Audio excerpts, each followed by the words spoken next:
There we are. Hey. Hi, I'm Chris. Good evening, and I'm Cherie. And actually, wait, I could put our names up, right? Yes, you There we can. are. Haha. We're still getting used to this new eCam software. It lets us do some cool stuff, but it's all different from what we're used to. And we're still juggling all the tech around it, but it's fun. So, Definitely is. so what are we talking about, and where are we at? So this evening, we wanted to answer a frequently asked question that, well, we have gotten pretty much since the day we hit the road, and that's how are we going to afford, and how have we afforded It living full time on the road since 2006? it basically distills down to how do you afford this rock and roll lifestyle? You know the song and all that going on about that. We live in a yacht. We have a tour bus. We've got all these crazy adventures. How the hell do you afford that? How do we afford that? I thought it's because we sell Kiki on the internet and she makes money for us. We just pimp out our cat and people pay us big bucks, and no, people always have this assumption that we're like independently wealthy, we're trust fund kids, or we hit the lottery, or all these other things. So we're kind of gonna pull back the curtain a little bit on both how we manage the expenses and where does our income actually come from. But not more importantly, we're not just be focused on us. Yes. We're going to also be talking about ideas on how you can afford to live a fully mobile lifestyle if you choose to. So then you took off our little number. So put up the secret. There's a secret formula to this, and we're going to share it right now. Okay, here's the secret formula. Dun, dun, dun. So the secret formula to affording basically anything in life is to make more money than you're spending. Oh my gosh, that's so non-obvious. I guess it really was a secret. No, it No, is. and unfortunately, I think a lot of people they know that, But they don't pay attention to that. or it's very very Right. easy to exceed your income with your expenses, and we both, and we're going to just be 100% upfront. We're extremely fortunate and privileged, and have a great foundation with our parents. Yeah. So But our parents didn't fund us all. yes, no, but our parents did give us each really great foundations in money management and not going into debt, and set us up. Basically, helped launch us into adulthood without a lot of debt lingering over our heads, and with good, responsible practices around us.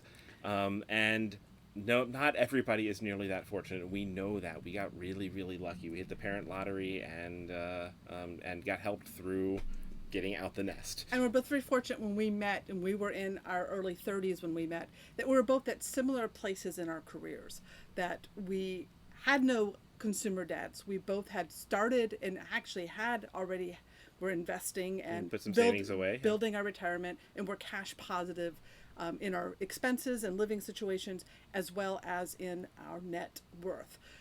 We're not rich. We're comfortable though. We both.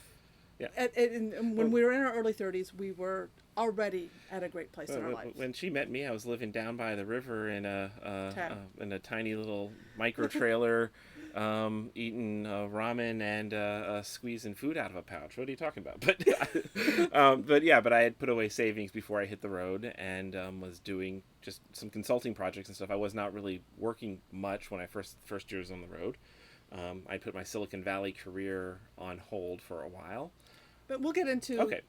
our career paths in Okay. just a little bit. So this equation, income should be greater than your expenses. We're going to talk about both sides of that sign.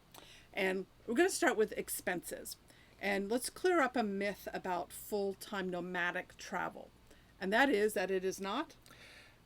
Does not have to be vacation. It does not have to be this crazy expensive thing that people think, oh, my 2-week vacation cost me this much. If you're living on the road all year round, it's going to cost 27 times that. It's they're thinking it's a vacation stretched out to a year, and no, living on the road is just living, and you could keep your expenses down. So most of us who have chosen a full-time nomadic life, whether it's in an RV or a boat, or in our case, both, we don't still own a sticks and bricks house. Or if we do own it, it's the costs of that are being covered by renters or other situations like that.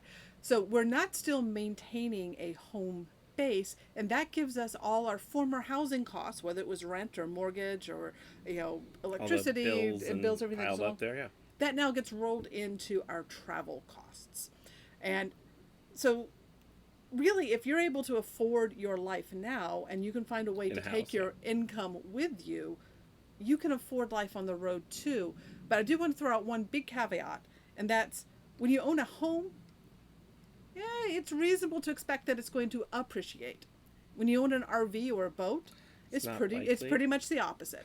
But on the other hand, if you're renting, well, you're just throwing money away anyway. You've got nothing going for you there at all. So, yeah. So, and one of the things that is really great about the mobile lifestyle is you have a lot more control over putting your finger on the dial of how much your expenses are compared to traditional fixed home living, where you've got basically fixed bills every month. Exactly. So you might have a mortgage payment that is due every single month, whether you can afford it or not this month. You've got the electricity bill. You've got your homeowners association fees. You've got your rent. You've got everything else that goes along with you have owning mortgage a home. And rent. If you got both, but you might have one or the other. Right, exactly. And when you roll those over to a mobile lifestyle, now you might still, if you take out a loan on your RV or boat, of course you're going to have that payment. But the other parts that become part of your rent, and we have done videos on both of these topics independently, is your fuel and your cost to stay somewhere, whether it's a marina or a campground. And by controlling your pace and controlling where you stay, you can dial that up or down vastly. And we're not going to go into too much detail about that because we've done lots of other videos about how to control and adjust your costs like that. But you have so much flexibility and so much control. And that's one of the ways we've afforded this lifestyle is over the years, particularly before we built up our business, we were able to adjust our expenses to match whatever income we had coming in very effectively. So if we didn't have a lot of income coming in one month, and we did have tough months, trust us, we really did, we would go boondocking. We'd go stay places where we could be for free. We would volunteer and do work camping at places. So we didn't have those, we could take away the campground fees. We would not travel as many miles. We didn't have the fuel costs. So there's these ways that you can ramp up and down your expenses as you need to, and it's a lot more flexible that way. And just like in boating right now, like monthly stays we've discovered are so much cheaper than weekly. And then you've got flexibility of things like mooring balls. Like right now we are on a mooring ball paying $20 a night to be in a really cool town, whereas we could have been at the dock just right over there paying over $100 a night on a nightly fee. Yeah. And we just left Charleston, South Carolina, staying right smack dab downtown. We're paying $1,000 a month to be basically the view of $1 million condo. So the people that were paying for our waterfront view, for us to be in their view, we're paying just $1,000 a month to stay in downtown, a really city. Cool city, right, and have walking access to everything. So you can have these $1 million view experiences for, I call it pennies on the dollar. Maybe sometimes it's dollars on the nickels on the dollar. We love the $1 million views, and we love not having had paid millions of dollars for them, which is great. And we love being able to change them up because the people in that $1 million condo, they got the same view every single day, and we get to change it. We get to change it, yeah, exactly. We have shared our, put the cost log link, we have shared our monthly travel costs since almost 10 years now. So go backwards. Go look there if you want to go and see what our costs have been over the years for campground fees and fuel and maintenance and transportation, and now storage too for our various RVs and boats as we change our seasons. We have shared those every single month, and we have a lot of descriptive information in there on how the choices you make will impact your costs on the road. It's going to be very different for you than for us. Now, everything else that you currently pay in your life, food, medical care, insurance, all that sort of stuff is pretty much going to stay similar. So you're still going to have those costs. You don't necessarily get away from those unless you're also growing all your food on your RV, which is probably not. Yeah, it's easier to do that if you have a homestead out in the woods than it is in an RV. I guess we could pull a little gardening barge behind us, perhaps. On the boat. Probably not. Okay. So that's how you that's the expense side of the secret formula of your income should be greater than your expenses to be able to afford the lifestyle you want. a lot of resources there. You can dive in deeper after you get done with this video if you want to go look up some of our past videos on fuel costs as a full-timer. There's a video that we did on that, I think about a year ago. We had one on marina costs, and we've also done one on campground costs in the past as well, and ways to juggle your costs with those variables. Right. Okay, so the other side of the equation now, Income. How do we make the money? How do we afford this? YouTube. Yeah. Well, we are YouTube stars. Clearly, you're all watching us. YouTube is sending us a bushel of money every month because, you know, that's just the way it is nowadays. You make money on YouTube. I wish it were. No, it is not true. There are YouTubers who are just killing it with being able to earn their income off of YouTube and blogging, and that is wonderful. That is something that has really changed in the last few years. It's a new career that exists. You could be a YouTube star or an influencer. But it is a full-time job for those that are doing it. We made a decision a long time ago not to have sharing our life be our income source, because I never wanted to have a good day to share in order to afford my next day. So we don't push. We don't do any of the YouTube games. We do monetize our channel, just press the little button and have like the random little bits of YouTube stuff. And so YouTube sends us I think it was a point something % of our income. YouTube and affiliates. We have we're Amazon affiliates like every other blogger on the planet of the earth. We also we do have ads on our YouTube videos, and there is the super chat button out there if you choose to want to, but we consider that all basically fun money. It is percentage, it just is like 2 or 3% of our total income source comes from what we do here. We truly do this for fun and passion. And we love to share, and we love to inspire people. So what is our income sources? And let's go and start with where you started in your career. Oh, so my career, I was a computer science and computer engineering background, and in Silicon Valley I was at Palm Source, the company behind the Palm Treo and the Palm operating system. I was their chief spy, travel the world and learn about tech secrets, and then help guide the company of where it should go with mobile technology. And when Palm Source melted down, I hit the road and just did consulting related to that. And he hit the road solo, if you recall our story. And I was already working remotely from my home doing software development. Now, I was blessed. My father was an entrepreneur. He owned his own company in software development from the 1980s. I grew up with it. I swore I wasn't going to go into it, but I ended up in it. And so I was working from home doing software development. Yeah, and my dad and I were working together. My mom also. And so I was already familiar with working remotely. So when we met online, I was able to join him as long as I had mobile internet to stay connected, to still be available to my clients. So that's where our income source started. That's what we started to do. We started to build some side projects together. We did some consulting together. And I became part of the family business with her and her dad and her mom and all of that of helping part of that. So we kind of merged our businesses. We started doing consulting together, ran that together. We did a couple of mobile apps. You might have seen our recent video on our mobile app collection, which basically was just solving things we wanted in our travels. But again, the apps are like 5% of our income source these days. Yeah. Very small portion of it. Nice fun money, but it is still more in the fun money percentage. About 5 years ago, well, actually, my father passed away 6 years ago. And at that time, I decided I did not want to continue running the same company without him. I could have continued on, but I said it just wasn't where my heart was anymore. So we decided we were going to take a year sabbatical off and figure out what was next for us income career-wise, because at that point we're in our early 40s, and it's a great time to reinvent yourself. And we had saved up nicely.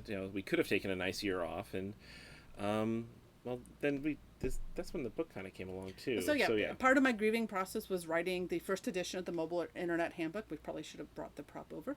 I got so tired of people asking on our personal blog how we got mobile internet. How we were working remotely, because we were working very successfully. And we were sharing about the different solutions that we were using back then. And people started to come to us as experts and advising on how they could also get mobile internet. They wanted updates when so-and-so did this and so-and-so did that. So we wrote a book. It was supposed to be a long blog post. And then we went off. We got hired to come into the Our Village project. So we helped Our Village launch. And from that, we got introduced to the Escapees RV Club. We were hired by them to come out with escapers. And meanwhile, so we both did this huge project with Our Village, basically helped give birth to Our Village. Then did this huge project with the escapees, help give birth to the escapers. Meanwhile, we're giving birth to the Mobile Internet Resource Center. That little book had kept expanding and turning into a business on its own at the same time, and we're juggling way too many balls. So we made a decision in 2014 we launched a website to go along with the book, the Mobile Internet Resource Center, and that's at mobileinternetinfo.com, by the way. And we had to make a decision. We were literally working 70-80 hour weeks and getting overwhelmed with it all. So we'd made a decision to, as much as we loved all of our other companies we're working with, is say we have to restructure and focus on one. And the Mobile Internet Resource Center was taking off, so we decided to focus on that.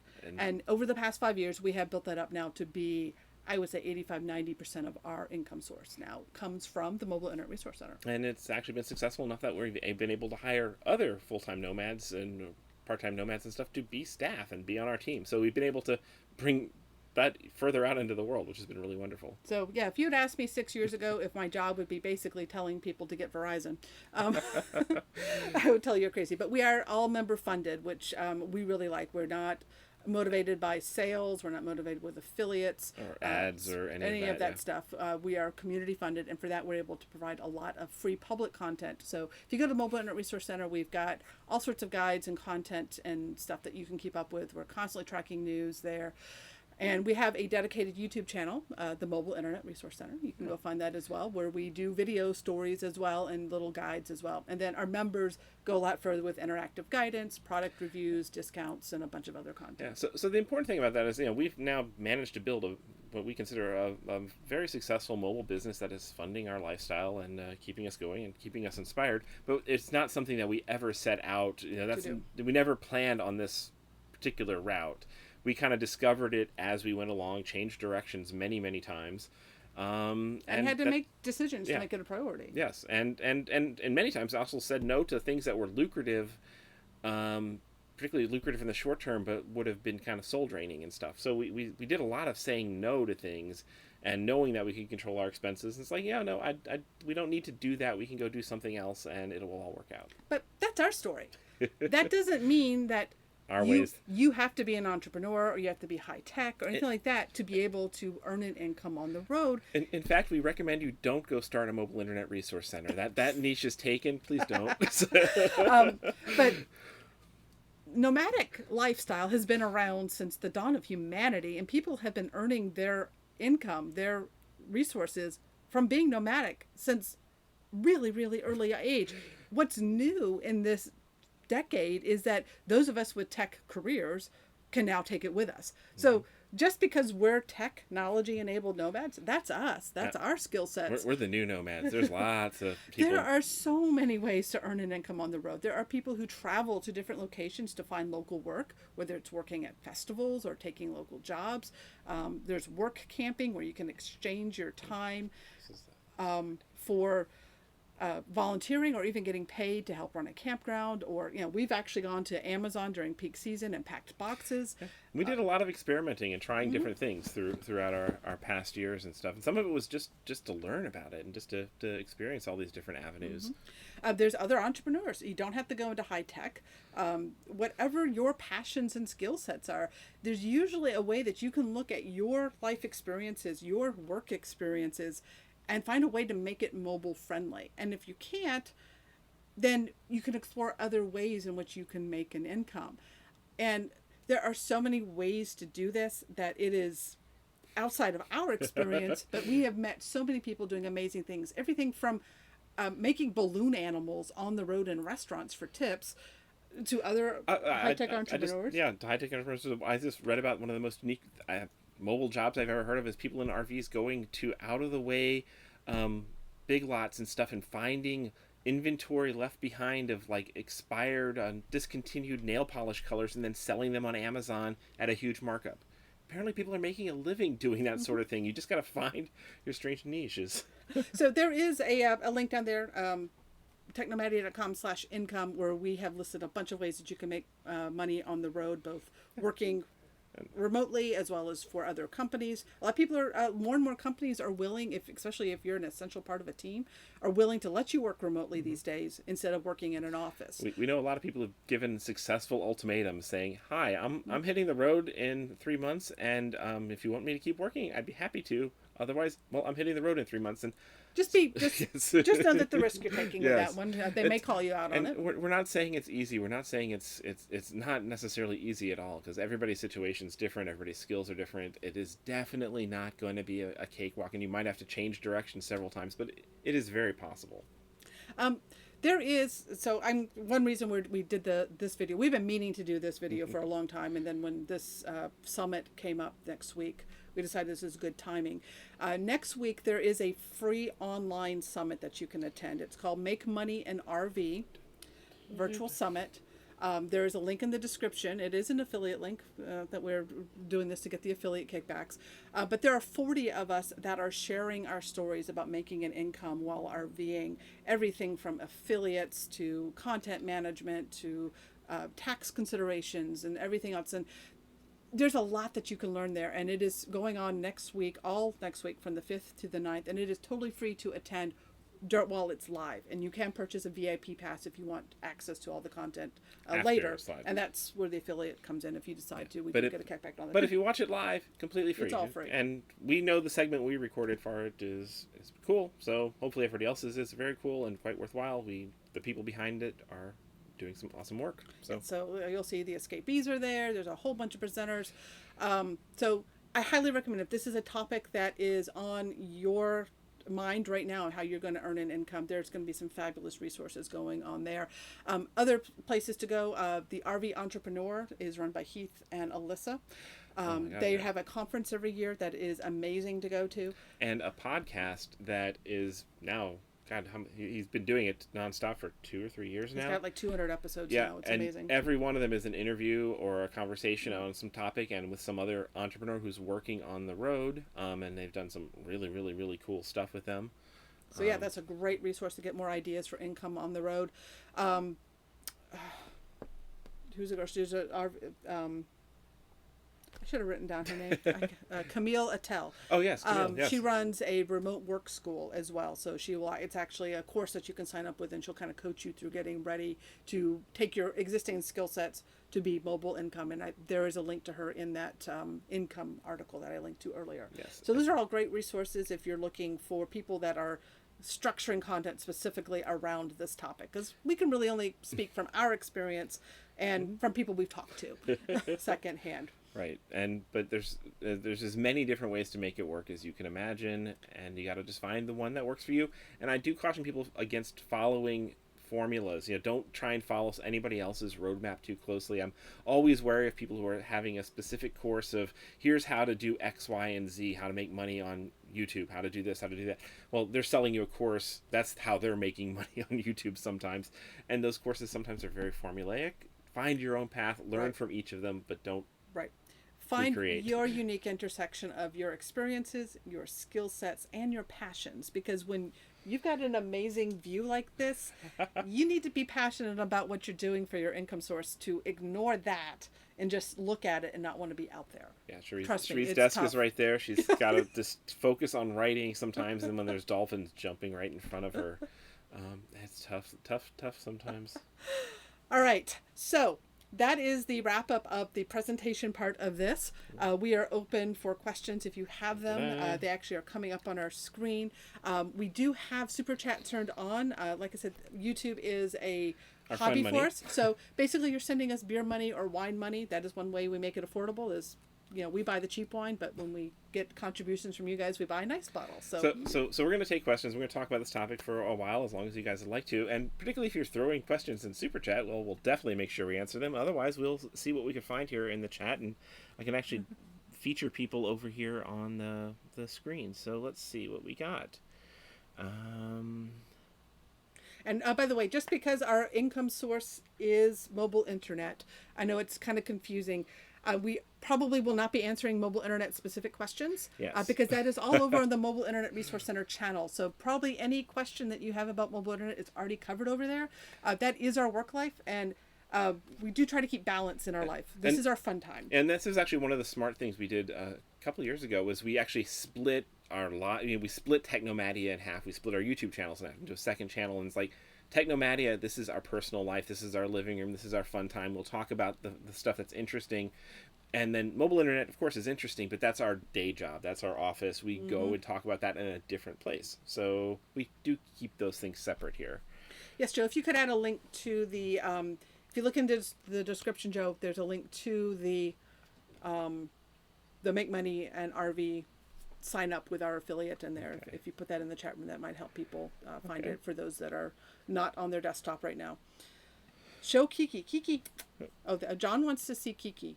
Yeah, okay, well, we'll bring up Kiki. I was just going to highlight this thing. Rocky Wilkins is thinking about starting a YouTube channel, truck drivers teaching RVers how to drive. That could be an interesting angle. That's definitely, because truck drivers have a ton of expertise there. Definitely.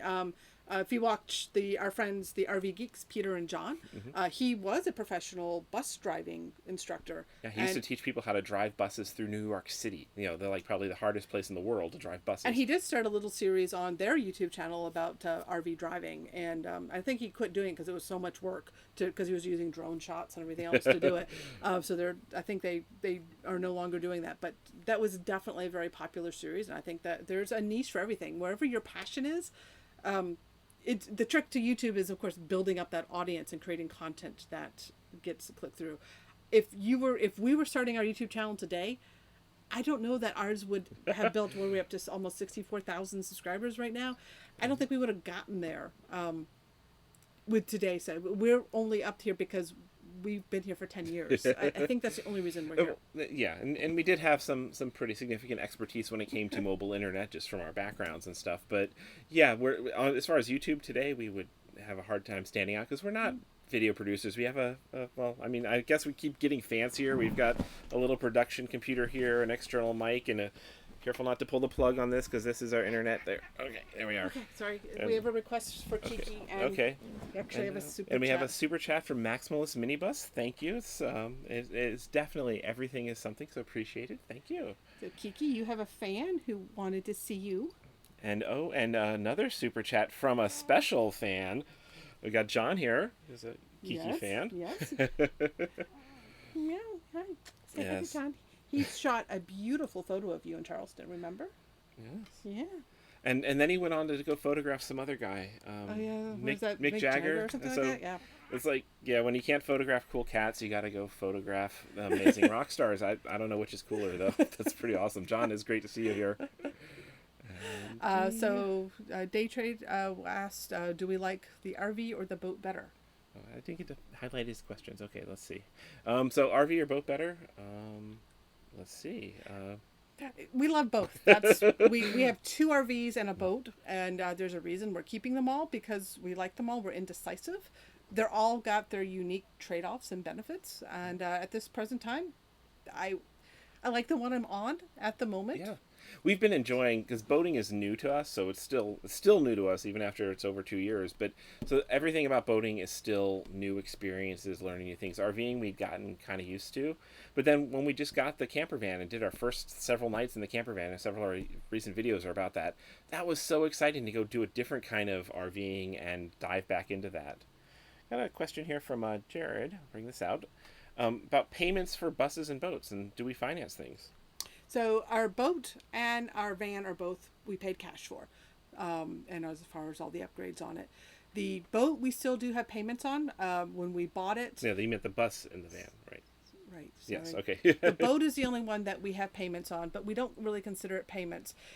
The way we financed is we could have cashed out investments and paid capital gains taxes on it at a time when the stock market was going up. But we decided instead to go ahead and get a loan on the boat. At a good interest rate. At a very good interest rate. And it turned out to be a really good decision investment-wise, because the investments have continued to go up. Mm-hmm. And then we are paying that down pretty quickly. So we've paid off half of the boat in the last 2 years, just with dividends and things like that. Yeah, there's a place for going into debt, but it has to be kind of a smart place. You know, definitely anytime you're considering going into debt, have a plan around it, know what your trade-offs are. Sometimes it helps you get a much better house or much better whatever you need sooner but definitely don't go into debt and bury yourself, because so many people take Right. forever to get out. Right. Pick the next question. Okay. Okay. Here's a one. Austin Childs wants to know, what is the biggest thing you tell someone who wants to start living the technomatic lifestyle? Start. I mean, Because, there's, if this is your passion, do it. do you know what the fire movement is? I have no clue what fire movement is, Okay, so well, Cherie's a fire spinner, and she does spinning of fire. Maybe that's what she meant. yeah. So I can't. If I don't know what it means, I guess I can't be part of it. Oh, I think it's the something financial independence, retire early. Um, and I guess we technically have thought about, like, could we retire early? We could. We actually could retire early now and live a more minimalist lifestyle. But we love the work we're doing for the most part. Some days, most days actually, except for the days it gets a little unpleasant. But we like our work, and the more we work, the better our retirement will be someday. Yeah. We could retire. Our retirement is already put away, so we're just right now we're working to continue to live a more lavish lifestyle, like with having the boat, than necessarily what we did contemplate early retirement about 5 years ago, and we'll probably work a few more years, and we'll probably will retire early. But I think we're both driven to create and work in some way. I don't think Cherie would even know what to do, because she just sits down in front of a computer and just can't help but teaching and writing articles. So it's just going to happen one way or the other. Maximalist Minibus has a question about saying, do you have any advice for those of us without a nest egg who want to hit the road? So we know a lot of people who've made that happen. Right. Yeah. So you don't have a nest egg now. How do you handle emergencies? It's all about having resources. Maybe your resources are that you know how to generate income when you need it. Maybe your resources are that you have a social network or people and skills to tap into, and resources. You know how to fix stuff when they break instead of having to go to a mechanic. There are plenty of people who are very comfortable living life without a nest egg. Now, a nest egg makes things easier, for sure. But is it necessary? Just as long as you know what you were going to do and you trust in yourself to figure something out when you come to life's problems. Mm-hmm. Life on the road doesn't mean problems stop. They just become different. Right. You could just as easily have your air conditioner break down in your home and have to deal with it as it could you need to get new tires on your RV. And we know people, who started without a nest egg and who've been able to build up a nest egg while living on the road. You could, just because you're on the road doesn't mean you can't be doing the things to get yourself out of debt and turn it around and build up a savings and stuff. And actually, Heath and Alyssa are kind of a really good example. Is their first years out, they were all set to pay for all their debt. Basically, get out of debt was their first years on the road adventures, and they've done a wonderful job and have built really great businesses. We got another super chat from Dan. Thank you so much, wow, Dan. Awesome. And let's see. Oh, yeah, financial independence, retire early. I did guess correctly. Thank you, Joe, for filling that in.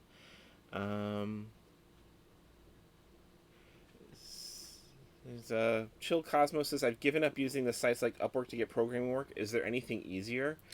And the online sites to like freelance programming work are tough because you're competing with people in countries with much cheaper cost of living all the time. So having things that are word of mouth is much better. That's how when I was an independent coder from the 1990s until we hit the road later.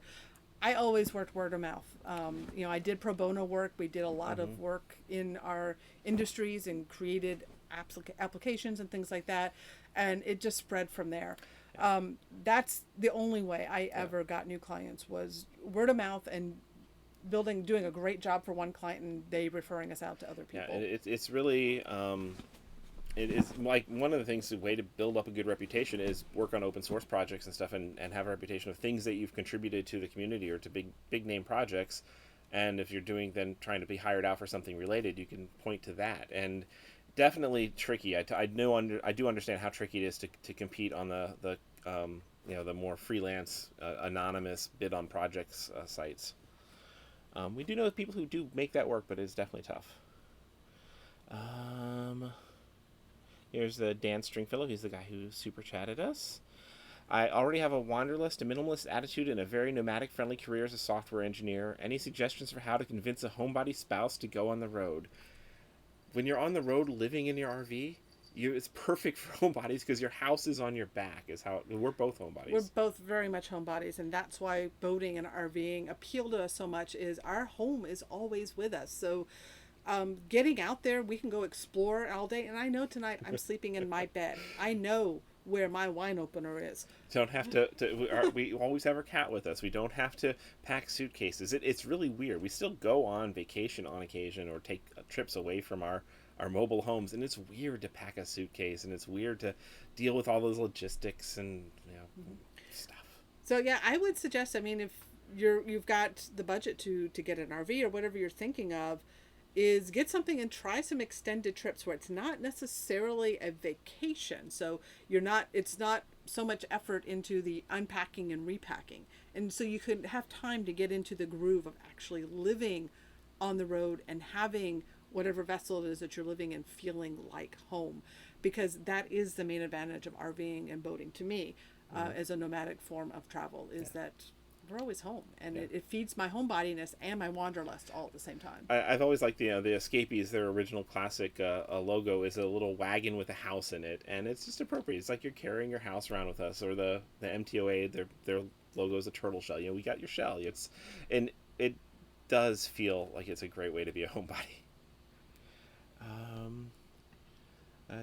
Don and Pat recommend becoming an RV technician because we all need them, and actually there are several people who've done that. And there's actually courses now for it. So, well, there's other questions out there. Okay, if you let's see, wow, a lot of questions tonight. Trying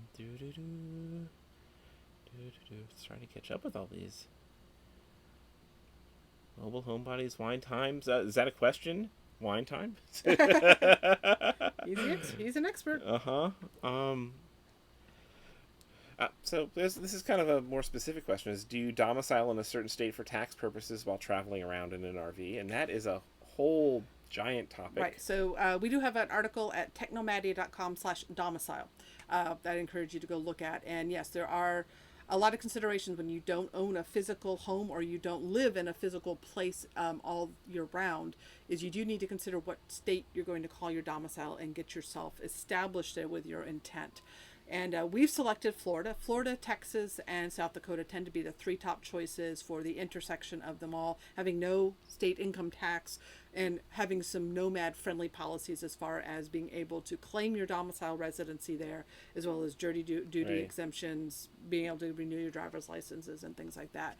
We're with Florida. We actually do have ties to Florida in that we have family there. I lived in Florida before we hit the road, so we have actual claims to state of Florida, and there is, if there's going to be somewhere that we settle down, it will probably be Florida, so that we can be there for family as they age. Yeah, but definitely, particularly for people who are still earning an income, there's a lot of consideration. So do your homework on the domicile issue and figure it out, and dive deeper into some of the articles and stuff that's out there.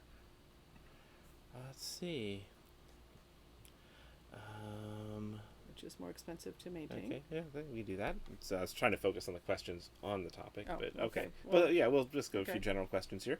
Which is more expensive to maintain, a boat or an RV? Oh, boat, definitely. No question about it. A boat has a lot more to it, and it is never stopped. Just right now, we're rocking and rolling and moving around, and that things break a lot easier on a boat. There's two engines, twice the engines to deal with. You're sitting in salt water. It's a corrosive environment all the time. So boats are more complicated to maintain than RVs. But boats are also tend to be built better than RVs and more sturdy and rugged across the board. And we do intend to eventually do a video on our boat maintenance costs. We are waiting for our next major round of maintenance, which we're actually on our way to bringing our boat to a boatyard to have its next major round of maintenance on. So I wanted to make sure that, because right now our boat maintenance costs have been really quite manageable. I think after this next round, we'll actually show the reality of it over the last 2.5 years of boat ownership. So that's one reason we've delayed on doing it, because we want to make sure we show the reality. Yeah, we've got some big maintenance queued up. Hopefully it's not too big, but you never know what's happening inside a boat, particularly an older boat. And we have our bus is an older bus. We bought our bus for a song, basically. It was an $8,000 bus, but we've put a lot more money into that over time too. So there's the downside of old stuff. We just got another super chat from John. He says, Thank you, John. Saying, hi guys, you saved us quite a bit of money watching and learning from your expertise in RV internet. We thank you so much for all your excellent teaching. Thank you so much. I'm glad we found our passion with the mobile internet stuff, because it definitely is. 5 years is a long time to keep doing it. Wow, that sunset's looking really pretty behind us. Oh, it is. Yeah. Oh, let me just show a little thing here. What are you showing? Select all. So this second camera here is the camera with a good picture. On the one side This is a good picture. iPhone 10s. iPhone 10s that we're using as a webcam via the eCam software. The other one is the built-in webcam. So you can see how much built-in laptop webcam. You can see just how good the iPhone 10s does at dealing with kind of HDR dynamic range of the background versus foreground.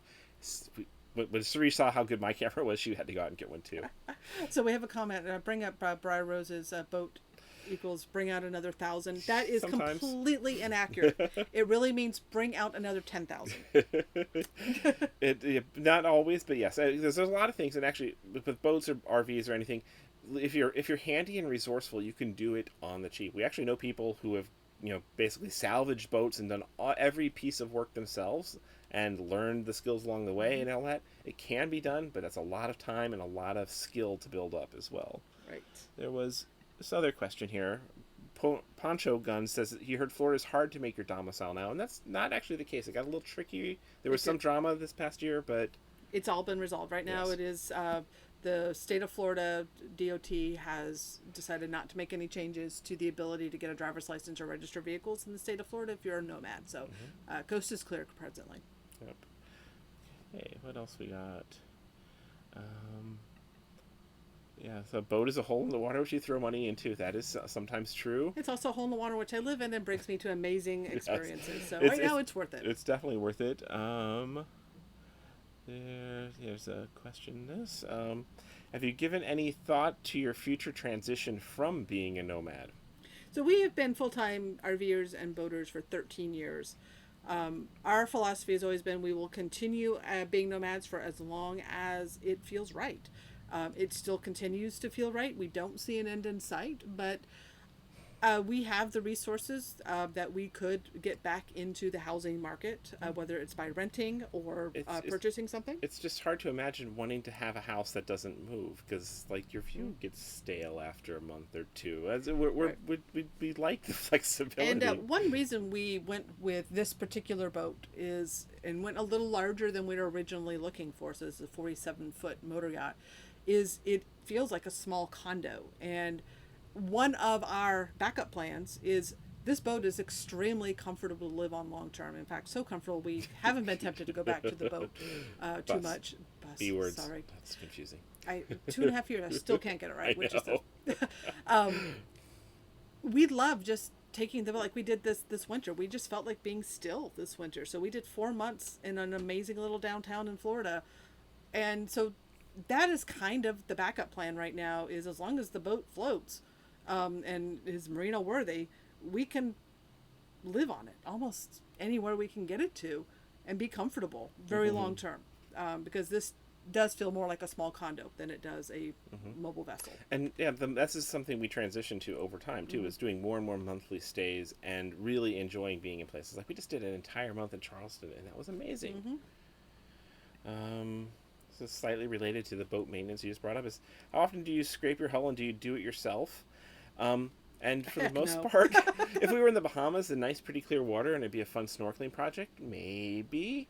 But we're mostly in intercoastal waterways, so we hire a diver. In fact, since we're still in the South and it's warm this time of year, we're having to hire a diver about every 3 to 5 weeks. Yes. And it does cost usually somewhere between $2 and $4 a foot. So we're paying anywhere between $100 and $200 to hire someone to dive underneath our boat and clean everything for us. That is something we were not anticipating when we bought our boat. That caught us by surprise. Bottom maintenance. Yeah, you don't have to do that on your RV very often. So yeah, definitely something to factor into boat maintenance if you intend to be mobile with it. We've only been we did some freshwater in Sanford, so we do have the zincs checked and changed out by divers as needed. So.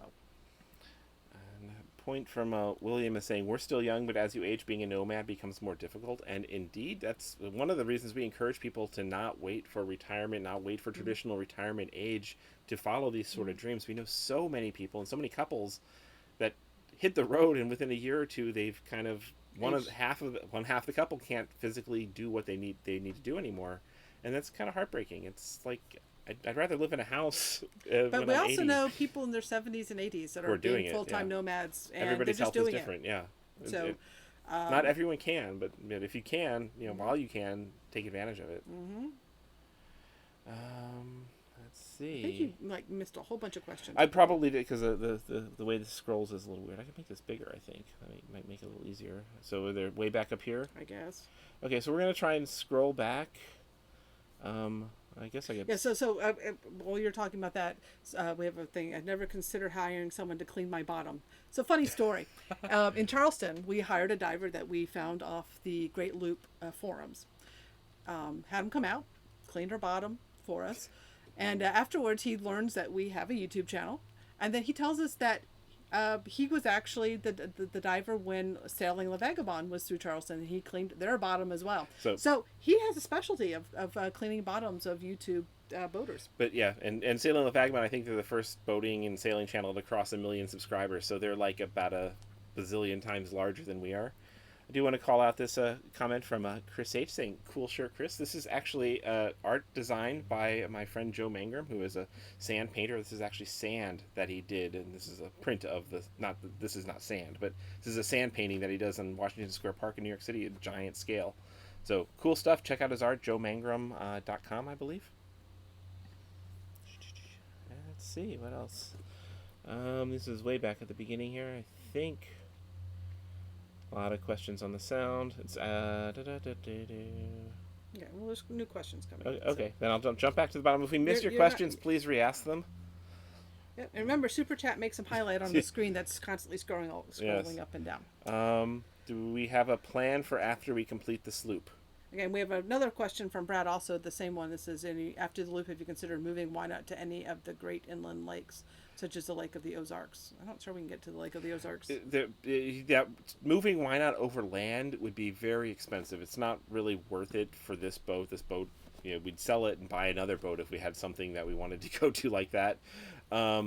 But why not can get, there's so much to explore once you get up to the Great Lakes and the Canadian waterways and stuff like that. Yeah, so as far as looking at plans after the sloop, because we're slow looping, that is so far off and such a fictional thing that we actually finish the loop at this point for us that I can't think beyond it. And maybe by then sea levels will have risen enough that we could just cruise right into Lake of the Ozarks. That could happen. That's a possibility. Yes, the ice caps all fall in and we're set. There'll be all new shoreline to explore. So no, we don't have plans for after the loop because, well, let's do the loop first, okay? Let's be honest here. We're 1,000 miles in after 2 years. At that pace, we got a while to go. it will be a great long loop. So Terry asks, what is your plan for winters on the boat if you're on the boat in an area where it's cold? And that's precisely why we kept our bus. I got it right that time. Yes. Is we will store the boat for winters. Winterizing, whatever is appropriate in that area at the time, and we will be wintering on our bus in the desert Southwest, where we own an RV lot down in Benson, Arizona, and we'll use the van conversion that we have to get between them. Oh, we had another super chat from John Fraser, or was that before? I think they keep popping up. Some of the super chat pop-ups keep repeating. Somebody loves your dress. Yes, it is very cute. We spend a fortune on wardrobe. I bought this at Family Dollar for $5. Sometimes the best stuff is in the cheap places. It's amazing. Yes, the Trent Severn and the Rideau Canal systems up in Canada are great. The only downside of them is they have winters, and the cruising season's short, but they're amazing. We cannot wait to get up there. So eventually we will get north enough where it's an issue.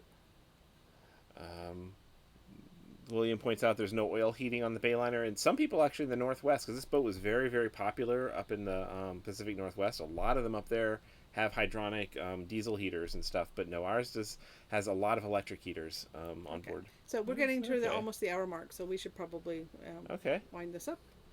And so let's see. What do we need to do to wind this up? thank you guys all for coming. Thanks for joining in. I saw there was a lot of questions in the chat room about mobile internet. Again, go over to the Mobile Internet Resource Center YouTube channel or the website, and there were questions about the FMCA plan and the SpaceX and stuff like that. That's all covered there, so you can find out everything you want to know about that there. Yes. So all that stuff. We have lots of satellite fun stuff going on, new internet plans. There's new internet plans coming out tomorrow. We got to go work and write tonight. So yes, we got to get back to work tonight. Yay! So sometimes we don't necessarily love our job when we have breaking news to cover, and it means we have to work on a weekend or at night and stuff like that. Verizon's launching new plans. Tomorrow. Maybe as early as tomorrow, so we have to be on top of it. So we're going to call it evening. Thank you so much for joining in and following all of our content. Thank you for the super chats to those that made them this evening. If you're watching this in archive, we do have a leave a tip button on the bottom of every single page of technomadia.com. We always love that sort of appreciation. It goes directly into the fund, dining out or a bottle of wine or something like that. We will... Don't forget about that Make Money and RV virtual summit next week. It is free to attend live. It's at makemoneyandrv.com. And if you use the link in our description, if you decide to upgrade to the VIP path, we do get an affiliate kickback, which of course goes into the wine fund, which is nice. And speaking of the RV crazy crowds, point out that we should go have a great evening now. And I noticed somebody left behind a good cool beer up in the beer fridge, and I might just have to go drink that because you left it behind. So thank you guys. Yes, the RV crazy crowds are crazy. She messages me while they're in Illinois and says, we're going to meet you in Charleston tomorrow night for dinner. And they did. They're crazy crowds. We love them. And we'll see you guys soon. Okay. All right. Have a great evening, everybody. We will see you next time.